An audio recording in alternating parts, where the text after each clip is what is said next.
Hey, what's going on, everyone? This is Walt here from Down the Block Sports, and today I want to talk about Major League Baseball. Today, obviously, is June 1st. We are about 6 weeks away from All-Star Weekend in Denver, Colorado, and after playing nearly a third of the games of the season, I want to discuss who the most deserving MLB All-Star starter is at each position in the American League. So again, I'm Alec Walt. This is Down the Block Sports. Don't forget to like this video and subscribe to the channel. So for the American League, we're going to start with the catcher position, and we're going to go to Kansas City. I think the deserving starter here in the first third of the season is catcher Salvador Perez. In the 2021 season, he has a .276 batting average, a .783 OPS, 10 home runs, and 33 RBIs. He's first in among catchers in RBIs. He's first among catchers in batting average. Of course, that is amongst catchers who have at least 140 or more at bats. He's also second in home runs, and he's one of the better defensive catchers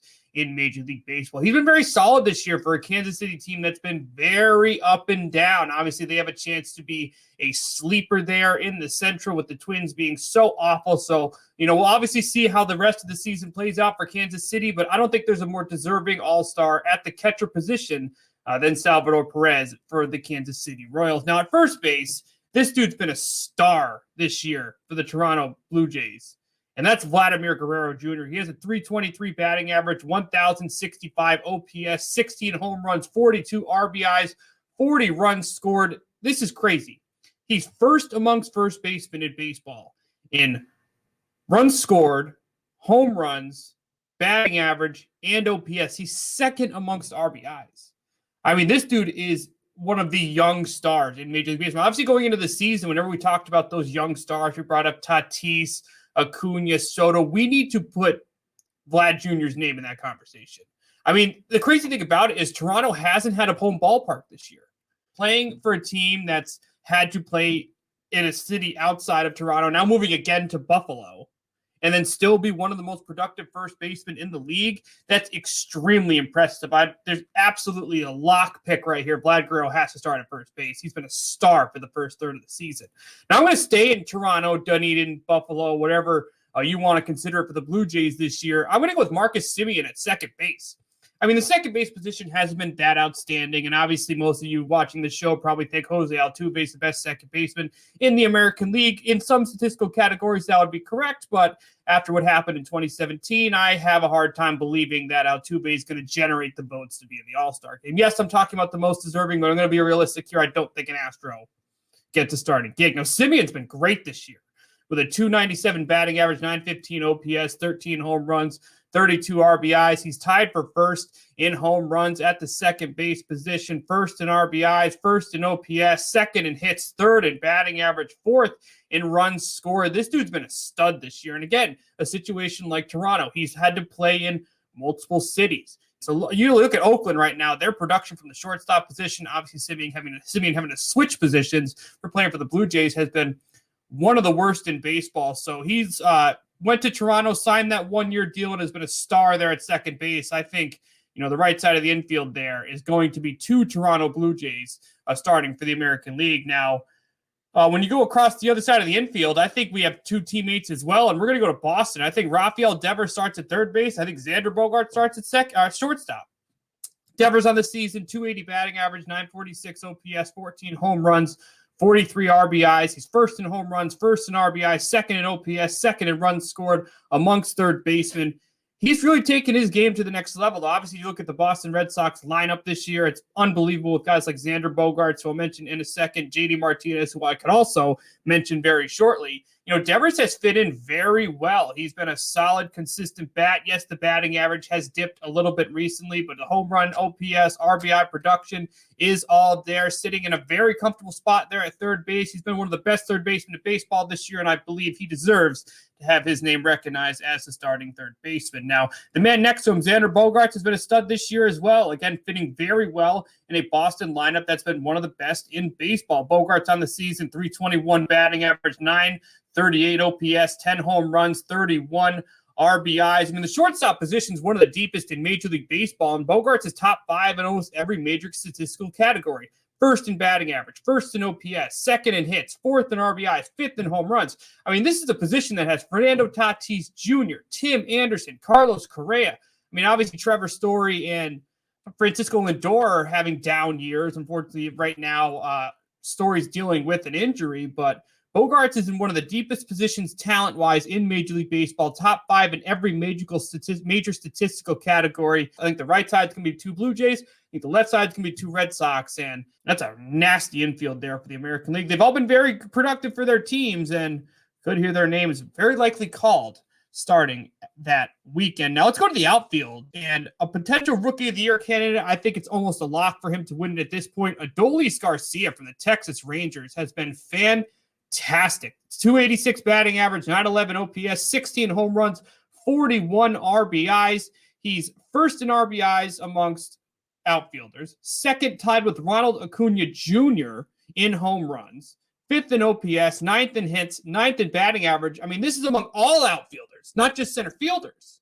You know, this dude's been outstanding this year for the Rangers. Now, obviously, I mentioned Rookie of the Year. I'd be shocked if someone else got this over him. He's been so productive. I mean, the home run consistency's there. He's, again, tied with, the other guys who have that number. Tatis is up there. Guerrero's up there. These are all names we're going to be hearing at All-Star Weekend. So, in an era where teams are not hitting that well on a team that isn't very deep from a lineup perspective there in Texas, Adolesce has been a stud this year and deserves to roam center field at All-Star Weekend. Now, this guy, who's also, I believe, should be playing next to him, is quietly having a good season on a team that isn't getting the best news coverage right now because they're not playing as expected. Aaron Judge is quietly having a good year for the New York Yankees. 300 batting average, 951 OPS, 13 home runs, 29 RBIs. The RBIs are a little low. But amongst all outfielders in baseball, third in home runs, fourth in OPS, fourth in batting average, fifth in hits. That's pretty damn good. And obviously the Yankees right now are struggling offensively. I know they've been very inconsistent. They're dealing with injuries like they do pretty much every single year. I mean, we've seen MVP level Giancarlo Stanton and IL Giancarlo Stanton. So it's just been unfortunate. I mean, Yankees have some solid starting pitchers. Their lineup is very inconsistent. They need to make a move eventually, but they want to remain alive in an AL East that's a little bit more competitive than they thought, with the Red Sox being good and the Rays now being the hottest team in baseball. But for a Yankees team that's had a lot of poor coverage this year, Aaron Judge is quietly having a very good year, and it's one of the better outfielders this year in the American League. Now, when we get a little bit deeper, this is where things get tough, because in the DH position, one is Shohei Ohtani and the other is JD Martinez. JD's played enough games in the outfield this year where he can start in the outfield, but we need an all-star game featured with Shohei Ohtani in the starting lineup. So first off, let's just go with JD right here real quick, who I think is going to get that third outfield spot. 323 on the season, 947 OPS, 12 home runs, 39 RBIs. This is amongst baseball. This is how good JD's been. Fifth in batting average, fifth in home runs, sixth in RBIs, eighth in slugging, seventh in OPS. Amongst all qualified hitters in Major League Baseball. This dude has turned it around this year. And obviously last year with the Boston Red Sox, things didn't go over so well. He has video now back in the clubhouse, and it's helped him a ton. I mean, he was very vocal about last year, how it affected him. He had a full off season. He's now been back and prepared. JD Martinez has been absolutely unbelievable. He's primarily a DH, does have the ability to play in the outfield. I think you got to put him in the outfield because Shohei Ohtani has to play DH.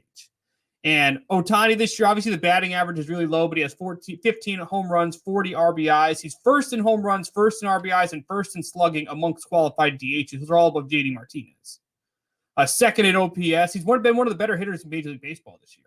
It's unfortunate that the Angels have been so bad this year because they spent so much money on Mike Trout, who's dealing with injuries. Rendon, who hasn't been playing as expected. Obviously, they got rid of Albert Pujols. Their pitching has been extremely inconsistent. Same with their bullpen. And the Angels are not looking like a team that's going to be playing in the playoffs this year. But Shohei Ohtani's a star. He's a face of Major League Baseball, and he needs to play in that DH spot on All-Star Weekend. Now, at starting pitcher, this guy signed a record contract last year, and he has lived up to expectations. He's been a star for the Yankees, even though, again, the Yankees have been inconsistent.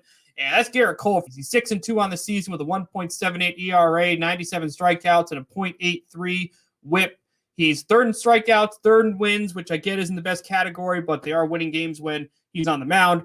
4th in ERA, and 9th in WHIP in Major League Baseball. He's been an absolute ace this year. And you look at the American League, they're going to have some nasty pitchers there on All-Star Weekend. Tyler Glasnow, Shane Bieber, Lance Lynn. I mean, the list goes on and on with some of the more dominant pitchers there in baseball, with Garrett Cole top 10 in all 4 of those major categories for starting pitcher. I think he deserves to get the nod. Again, the Yankees have been inconsistent this year, but he's been a consistent ace on the mound. I think Garrett Cole has to get the nod for the American League through the first third of the season. So who do you think deserves to get a nod in the American League? Do you agree with me? Do you disagree with me? Comment below. Let me know what you think. Also, don't forget to like this video and subscribe to Down the Block Sports for more of my exclusive content. Thank you, everyone, for tuning in, and we'll see you very soon.